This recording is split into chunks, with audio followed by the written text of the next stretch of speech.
It is called the North Star School, and it is now a guiding light to others. Its children back in the playground, pursuing a sanitised football for over a month now, almost as if the global pandemic had never happened.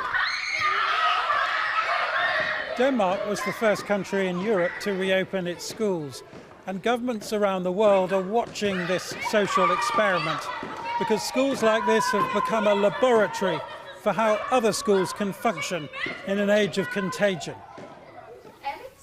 This class of 8-year-olds has been split across 2 rooms to keep their desks apart. That's only possible by doubling the number of teachers, so local council staff have been drafted in to help. At first, the children were told to wash their hands every 90 minutes, but with no outbreak of illness, that frequency has been relaxed. How do you play with your friends without touching them? We play like different games. We play hide and seek, and we play sometimes balls, but we get like hand sanitizers, so our hands get sanitized, and that. So you're making it work? Yeah. Most classes are conducted in small groups outside, with teachers telling us of less emphasis on the curriculum, more focus on fun, with the 2-metre social distancing rule now reduced to 1, if even that. My main worry actually have been how many children are going to suffer from anxiety after this. All this washing hands and sanitising all the time and keep away from your friends. That was a big worry for me. How can we put it to the children in a gentle way so it doesn't seem too frightening? And how's it turned out? I think it's actually turned out quite well, and I have to say the first day I was entering the class with my group, the first boy was so nervous he actually ended up thrown up, and I had to send him home, and he wasn't ill, it was just out of anxiety. This is just too much. Secondary school children returned this week. The teachers, borrowing this gym for space, are asking for microphones to make themselves heard, and the girls complain that they can't hug one another, though the academic pressure has been relieved by exams being cancelled. Remarkably, only 10 out of over 600 students on this site have not come back, with parents reassured by Denmark's ever-lowering death and infection rate. Did you allow your kids to go back to school when the school opened? No, not immediately. We waited for a few weeks because my stepfather, who we are living with right now, is at high risk. So we waited a few weeks to look at the numbers, and then we allowed them to come back. The tourists have not come back, but the sparkling gem that is Copenhagen is once again shining. Its cafes reopening after shutting almost 2 weeks ahead of the UK. Some scientists grumble that all this may be too soon, though they said the same about the schools, and one of them admitted to me that the children may have proved him wrong. A month on, how's it turned out? Well, it turned out almost too perfect. We haven't seen any increase in the epidemic. We haven't seen any increase in admissions to hospitals. Well, why is that? Because these children are running around and they're not really doing that much social distancing.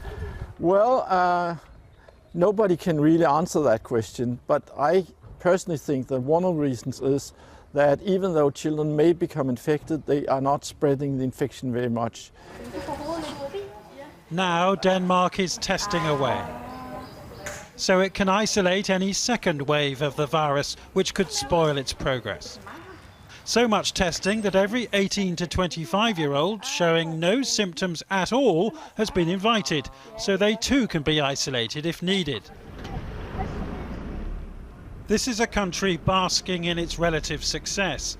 Its foreign minister too coy to tell us when they would fully reopen the bridge to Sweden, where virtually no lockdown and a high mortality rate could jeopardise the freedom won here, but with this advice for the UK.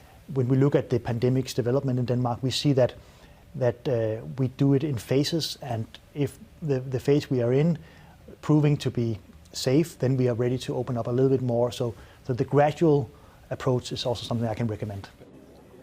We've seen no face masks in this reawakening because the government doesn't recommend them.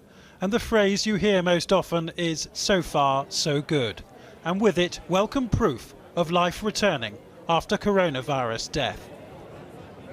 So which country's been more successful? Sweden with over 3,800 deaths or Denmark with fewer than 600? Well, per head of population, the Danes are clearly ahead. But the risk is that they're not just basking in their success, but that they become punch drunk on it, that they relax the social distancing rules too quickly so that there is a second wave of the virus. But for now, the Danes, as you can see, are certainly enjoying their freedom. And for now, they are ahead. Scottish schools will begin reopening in August, with pupils in Northern Ireland also likely to begin a phased return that month. The scientific advice for England will be published later this week, with the date of June the 1st still the government's target. But schools have not been closed altogether. Many have been open for the children of key workers and the vulnerable. Fatima Manji has been to one such school in a deprived part of East London to see how teachers and pupils are adapting. Gone are the canteen crowds, the noisy chatter, the food fights. This is what a socially distanced school lunch looks like, with just 8 students. Normally there would be more than 1,000. Haggerston School in East London has stayed open for children of key workers and the vulnerable throughout lockdown. There are big challenges for staff. 59% of pupils here come from a disadvantaged background. And of course it's odd for the children too. Well, it's been weird. It's kind of like being in like a abandoned school, which is kind of nice, kind of weird. These twins are being very careful about the rules themselves and are frustrated at grown-ups who are less so. All the adults have been in the park and not really staying apart where all the kids are, but that's not really going to help anyone. I'm a tiny bit worried about my mum because she's a nurse and I don't want her to work anymore, but she's still saving people's lives as well, so yeah. You must be really proud of her. Yeah, I am. The way that we are doing our work, it really helps me because at home I can't do it because I'll get easily distracted. Or sometimes the teachers have to remind us to keep 2 meters away. Sometimes I think about why are they telling us, but it's for my health and safety. Lessons now take place largely online, and most students will work on them at home. The school has tried to provide laptops and internet dongles or even printed worksheets for those who really need them. So let's start with simple future tense. So I can see straight away, visitaré España. But some children still find it difficult and their progress is slipping.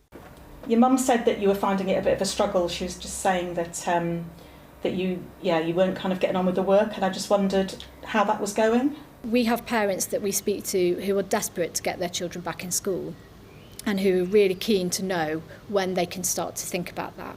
And then we have parents who are really anxious about it. Everyone's got very personal views and feelings about it and their own circumstances, and the particular vulnerabilities of their families make it very difficult for us to have one blanket approach to everybody. It's a tricky balancing act for you. It is, yeah. You know, it is tricky, and the only way I think to manage it is to go slow. Like many schools in England, they're now trying to work out how to reopen more widely while keeping children safe. A cleaning team is in place and communal areas will be wiped down hourly. And they're rethinking all the spaces.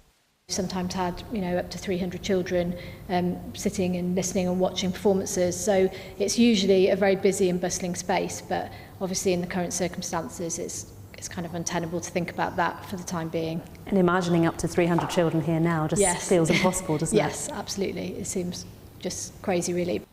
Such is pandemic life. The once normal seems crazy. A corridor full of children can only be imagined. For now, schools try to adapt and perhaps welcome back only small groups of students.